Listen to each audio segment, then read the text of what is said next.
All right, I want to just show everybody how to do some Punnett squares just to kind of help. The first type are going to be the regular Punnett squares.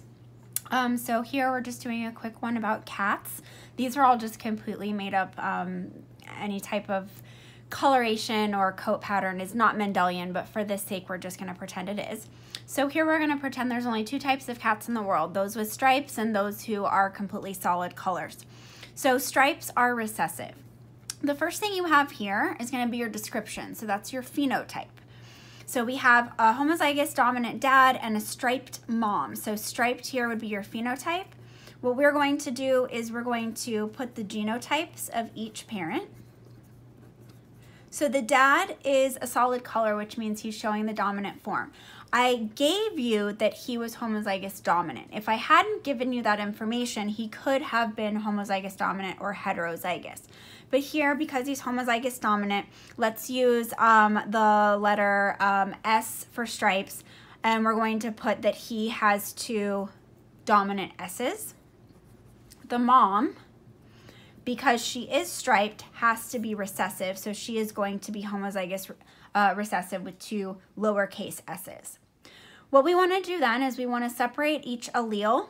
This is just my personal preference, it doesn't matter, but I tend to put mom across the top, and I put dad down the side. I'm going to draw my Punnett square, and each box gets one allele from each parent. And what we can see is that every box gets one dominant from dad and one recessive from mom. So the frequencies for the offspring here would be 100% this. Because there is a dominant, it would be a solid cat, 0% chance of being striped. Second, we have our sickle cell anemia Punnett square. Remember, sickle cell is caused by a recessive mutation of the hemoglobin. If you have normal blood, you have all regular hemoglobin, you're homozygous dominant AA. If you carry one dominant and one recessive, you're a carrier, you're heterozygous, and you have one of each, 1A, 1S.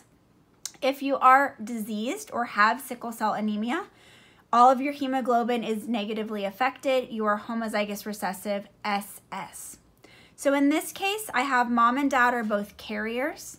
What are the chances the baby will have the disease? They're both carriers, which means they would both be AS. So here, it's slightly different. In your regular Mendelian Punnett square, you have the same letter, but some are capital, some are lowercase. Here, everything is capital, but you have different letters. In this box, we would make someone with completely normal hemoglobin. In these boxes, we would make carriers. And in this last box, we would make a baby potentially who has the full disease. So what are the chances baby will have the disease?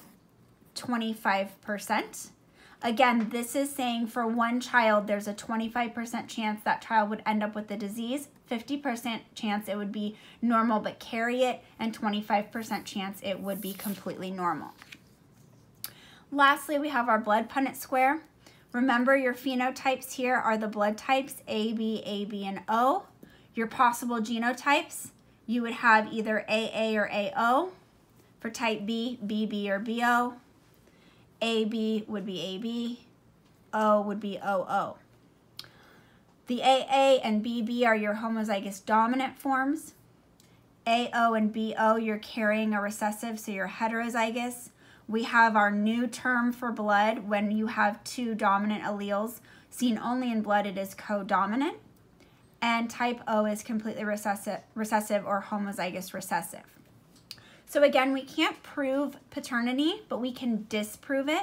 So what we have here is Mary, who has type O, and her baby, who also has type O.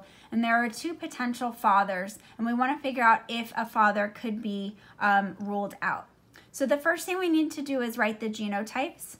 Type O only has one genotype of OO. AB only has one genotype of AB.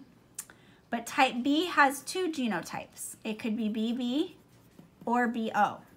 If I do not specify, you must do more than one Punnett square.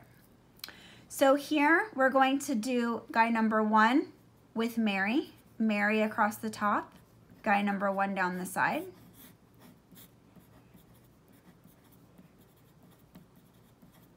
And then we're going to do guy number 2 with this genotype, Mary on top, him down the side.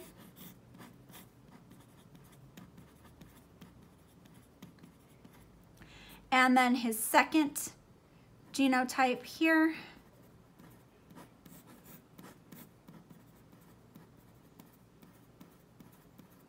And this is what we see. Guy number 1 doesn't create the O blood type anywhere.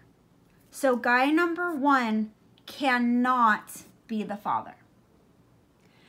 If guy number 2 is completely dominant, he also could not have been the father. But he could be heterozygous, and if he is, there is a 50% chance that he could be the father. So is anyone not the father? Yes. Guy number 1 with the AB blood type is 100% ruled out. The way you would answer the question if I said, could guy number 2 be the father? You would say, if he is homozygous dominant, no. If he is heterozygous, he has a 50% chance.